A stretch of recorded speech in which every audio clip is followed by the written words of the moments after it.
गफाडी पन्ज्याङ गाउँमा हरिबहादुरको परिवारको नाम नसुन्ने त कोही थिएनन्। हरिबहादुर करमुली आफूलाई अक्सफोर्ड युनिभर्सिटी फेल भएको तर जीवनको युनिभर्सिटी टप गरेको मान्छे तान्थे। उनकी श्रीमती सुन्तली गाउँको ब्रेकिङ न्युज थिइन्। कसको घरमा के पाक्दैछ भन्ने उनलाई आफ्नै भान्साको भन्दा पनि बढी थाहा हुन्थ्यो। अनि छोरो बर्खे जसको हातमा मोबाइल टाँसिएको हुन्थ्यो, मानव फेभिकोलले जोडिएको होस्। ल सुरु गरौँ यो परिवारको रमाइलो काण्डको श्रृङ्खला। हरिबहादुरले शहरबाट छोराले जिद्दी गरेर किनाएको टच स्क्रिन मोबाइल चलाउन सिक्दै थिए। उनले बर्खेलाई भनेर बिहान 4 बजे उठ्नको लागि कुकुर भुकेको आवाजको रिङटोन राख्न लगाए। तर्क थियो, कुखुरा बासीको त सधैँ सुनिन्छ, कुकुर भनेपछि पो चोराए कि भनेर तर्सिएर उठिन्छ नि। राति सबै सुते। बिहान 4 बज्यो, अलार्म बज्यो। सपनामा बाख्राको खोरमा चितुवा पसेको देखेका हरिबहादुर जुरुक्क उठे। अँध्यारोमा मोबाइल खाटमुनि खसेको थियो। हरिबहादुरले चोरायो, चितुवा आयो भन्दै चिच्याउन थाले। छेउमा सुतेकी सुन्तली तर्सेर उठिन्। हतारमा बत्ती बाल्नु पर्नेमा गल्तीले पानीको जग समातिन् र आगो लाग्यो भन्ठानेर हरिबहादुरकै अनुहारमा पानी खनाइदिन्। उता हरिबहादुर निर्धुक्क भिजे, हातमा लौरो लिएर कहाँ छ त्यो कुकुर भन्दै खाटमुनि खोज्न थाले। खाटमुनि सुतेको उनीहरूको सक्कली कुकुर कालेले आफूलाई मालिकले आक्रमण गरेको ठानेर हरिबहादुरको कच्चाको पछाडि बेसरी टोकिदियो। बिहान उज्यालो हुँदा गाउँलेले देखे हरिबहादुरको कच्चा च्यातिएको छ, टाउको पनि भिजेको छ र उनी एउटा फुटेको मोबाइल हातमा लिएर आँगनमा बिरतिएर बसेका छन्। कच्चा च्यातिएको घटनापछि हरिबहादुरलाई लाग्यो, मेरो जीवली भारी भएछ, अब यो योगा गरेर स्लिम हुनु पर्यो। टिभीमा बाबा रामदेवले पेट हल्लाएको देखेपछि उनलाई फेरि जोस आयो। बिहानै आँगनमा गुन्द्री ओछ्याए। सुन्तलीलाई भने, हेर सुन्तली, अब तेरो बुढो त ऋतिक रोशन बन्छ।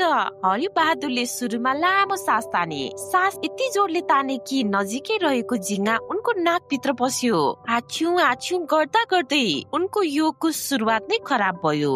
त्यसपछि उनले खुट्टालाई टाउको पछाडि राखेर गर्ने कठिन आसनको नक्कल गर्न खोजे। बल गरेर दाहिने खुट्टा त उचालेर गर्दन पछाडि छिराए, तर आप खुट्टा त्यही अड्कियो। न तल झर्छ न माथि जान्छ। हरिबहादुरको शरीर काटो पर्यो। उनी गुन्द्रीमा लड्दै कराउन थाले, ए सुन्तली, मलाई पुका त, मेरो खुट्टाले मेरो कान निमोट्यो। सुन्तली आत्तिदै आइन् अनि देखिन् लोग्ने त गुजुल्टो परेर बल जस्तै भएको छ। सुन्तलीले खुट्टा तानिन्। बर्खेले टाउको तान्यो, आया मारिस, मेरो कम्मर भाँचियो। हरिबहादुर चिच्चाए। अन्तमा गाउँका 2 जना बलिया ठिटा बोलाएर हरिबहादुरको लक भएको खुट्टा जबरजस्ती सिधा पार्नु पर्यो। त्यो दिन हरिबहादुर हिँड्दा पनि दाहिने खुट्टा अलि बाङ्गो बाङ्गो चालेर हिँड्थे, मानव हिमाल चढ्न लागेका छन्। गाउँमा बाटो बिराएर 1 जना खैरे पर्यटक आइपुगे। हरिबहादुर गाउँका चौतारीमा गफ जोड्दै थिए। खैरेले सोध्यो, excuse me, where is the toilet? गाउँलेहरूले हरिबहादुरतिर हेरे। हरिबहादुरले आफ्नो इज्जत राख्न अगाडि सरे। उनलाई टोयलेट भनेको के हो थाहा नै थिएन। उनले त गाउँको टोल सोधेको होलान् भन्ने ठानेछ।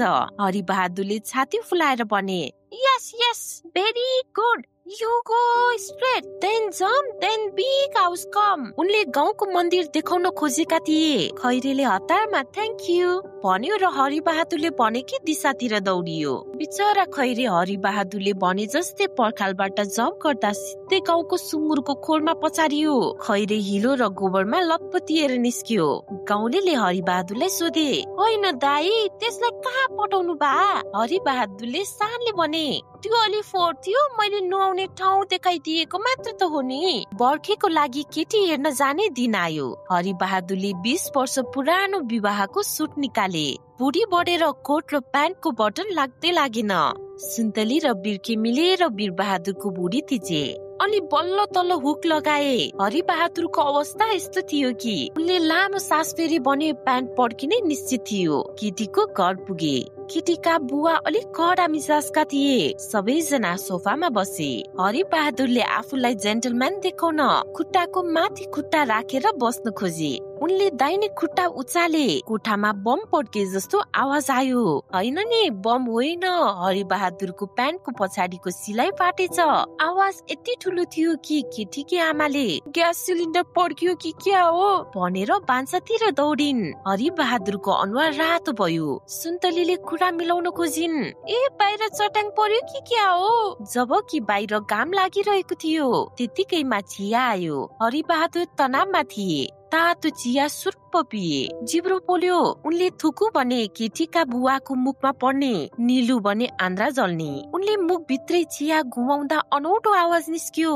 केटीकी आमाले डराउँदै सोधिन्, बर्खेको बुवालाई के भयो? माता चढ्यो कि क्या हो? सुन्तलीले हतारमा भनिन्, होइन उहाँलाई त चिया साह्रै मिठो लागेर भित्रभित्री तारिफ गर्नु भएको नि। उठ्ने बेलामा हरि बहादुरले पछाडि फर्कनै सकेनन्। सिधै मुनवा गर्दै उल्टो हिँडेर बाहिर निस्किए। एक दिन सुन्तली माइत गएकी थिइन्। हरि बहादुरले सोचे, आज म आफै मिठो मासु पकाएर खान्छु। उनले कुकरमा मासु बसाले। आफूलाई सेफ सञ्जीव कपुर सम्झेर मसलाको डब्बामा जे थियो सबै हाले। बेसार, नुन र झुकिएर अलिकति लुगा धुने सर्फ पनि परेछ, किनकि दुवै सेतो धुलो थियो। कुकर ग्यासमा थियो। हरि बहादुर मोबाइलमा टिकटक हेर्न थाले। कुकरको सिटी जाम भएको रहेछ। 10 मिनेट भयो, 20 मिनेट भयो, सिटी लागेन। हरि बहादुरले सोचे, पाक्दै होला, राम्ररी गल्यो भने चपाउन नि पर्दैन। अचानक ठुलो आवाज आयो। भान्सामा जाँदा दृश्य यस्तो थियो। प्रेसर कुकरको बिर्कोले झ्यालको सिसा फोडेर बाहिर आगको रुखमा अड्किएको थियो। भित्रको मासु र झोल बम ब्लास्ट भए जस्तै भान्साको चारैतिरको भित्ता र सिलिङमा टाँसिएको थियो। हरि बहादुर भित्र पस्दा सिलिङबाट तातो झोल उनको तालुमा तप्प तप्प चुइयो। ठ्याक्कै त्यही बेला सुन्तली माइतबाट फर्किन्। भान्साको हालत देखेर रिङ्गट लाग्यो। यो के गरेको? भित्तामा नयाँ डिजाइन पेन्टिङ गरेको हो? हरि बहादुर मासुको झोल र बेसारले पहेँलो अनुहार बनाउँदै, होइन सुन्तली, आज फ्लाइङ चिकन पकाउन खोजेको, अलि बढी नै उडेछ। एक रात हरि बहादुरलाई पिसाब फेर्न बाहिर जानु पर्यो। शौचालय घर भन्दा अलि पर थियो। उनले सेतो तन्ना ओढेका थिए। जाडो एकदमै थियो। उता छिमेकीको पसलमा चोर पसेको हल्ला चलेको थियो। गाउँका युवाहरू सबै बेला भएका थिए। हरि बहादुर सेतो तन्ना ओढेर सुस्त सुस्त आँगनमा हिँड्दै थिए। हावा चलिरहेको थियो। तन्ना हलियो। गल्लीमा हिँडेका केटाहरूले टाढेबाट देखे सेतो कपडा ओढेको छाया। एउटाले भन्यो, ओइ त्यो पक्कै किचकन्डी हो, हेर त जमिन भन्दा पनि माथि उडेको जस्तो पो छ त। हरि बहादुरले कालो चप्पल लगाएकाले अँध्यारोमा खुट्टा देखिएको थिएन। केटाहरूले ढुङ्गा हान्न थाले। एउटा ढुङ्गा हरि बहादुरको ढाडमा लाग्यो ड्याम्म। हरि बहादुरले सोचे भूतले हान्यो। मरे नि आमै भन्दै चिच्चाउँदै घरभित्र दौडिए। उता केटाहरूले सोचे, ओहो किचकन्डी त मान्छे जस्तो कराउँदो पो रहेछ। हरि बहादुर हतारमा घरभित्र पसेर ढोका बन्द गरे। उनकी श्रीमती सुन्तलीले अँध्यारोमा सेतो कपडा ओढेको मान्छे हुइकिएर आएको देखिन्। उनले पनि भूत सम्झेर कुचुले हरि बहादुरलाई बेस्कन हान्न थालिन्। हरि बहादुरले, ए लाटी म हरि बहादुर। अनि सुन्तलीले भनिन्, जन मेरो बुढाको आवाज नक्कल गर्छस् पक्तलाई भन्दै 2-4 कुचो अझ थपिन्। बत्ती बालेपछि हरि बहादुर कुचोको तुलो र तन्नामा बेरिएर कुनाको मुसा जस्तै देखिएका थिए। सबै घटनाहरूले गर्दा हरि बहादुरलाई लाग्यो घरमा ग्रह शान्ति बिग्रिएछ। बुइगलमा राति खटखट आवाज पनि आउन थाल्यो। गाउँको नाम चलेको झाँक्री बोलायो। झाँक्री बा अलि मातेका थिए। झाँक्रीले हातमा चामल लिएर मन्त्र पढ्दै बुइगलतिर फर्केर जोडले चामल छर्के। निस्केर जा, नत्र म बसमा पारिदिन्छु। संयोग कस्तो भयो भने बुइगलमा लुकेर सुकाएको मासु चोरिरहेको छिमेकीको ढाडे बिरालो तर्सिएर सिधै झाँक्रीको टाउकोमा हाम फाल्यो। बिरालोले झाँक्रीको फेटा नङ्ग्राले तानेर अनुहार छोपिदियो। झाँक्रीले ठाने साँच्चीकै भूतले आक्रमण गर्यो। आमै नि मलाई खायो भन्दै अन्धाधुन्ध भागे। भाग्ने क्रममा उनले हरिबहादुरलाई लडाए। हरिबहादुर गएर सुन्तली माथि बजारिए। सुन्तलीले सन्तुलन गुमाउँदा छेउमा रहेको दहीको ठेकी पल्टियो। सबैजना अँध्यारोमा लडीबुडी गर्दै थिए। हरिबहादुरको मुखभरि दही पोतियो। बत्ती बाल्दाको दृश्य, झाँक्रीबा नालीमा घोप्टो परेका। हरिबहादुरको अनुहारमा दहीले सेतो भएर साँच्चीकै भूत जस्तै देखिएका र बिरालो चाहिँ झ्यालमा बसेर म्याउ म्याउ गर्दै एउटा सिङ्गो सुकुटी च्यापेर सबैको रमिता हेर्दै थियो। गाउँलेहरू जम्मा भए। हरिबहादुरको अनुहार देखेर सबै हाँसेर भुइँमा लडे। गाउँका एकजना बाठा काकाले भने, हरिबहादुर तिम्रो घरको भूत त थाहा भएन, तर तिमी चाहिँ दहीको भूत जस्तै देखियो। त्यस दिनदेखि हरिबहादुरले कसम खाए, अबदेखि न योगा गर्छु, न इङ्ग्लिस बोल्छु, न प्रेसर कुकर चलाउँछु, न त झाँक्री नै बोलाउँछु।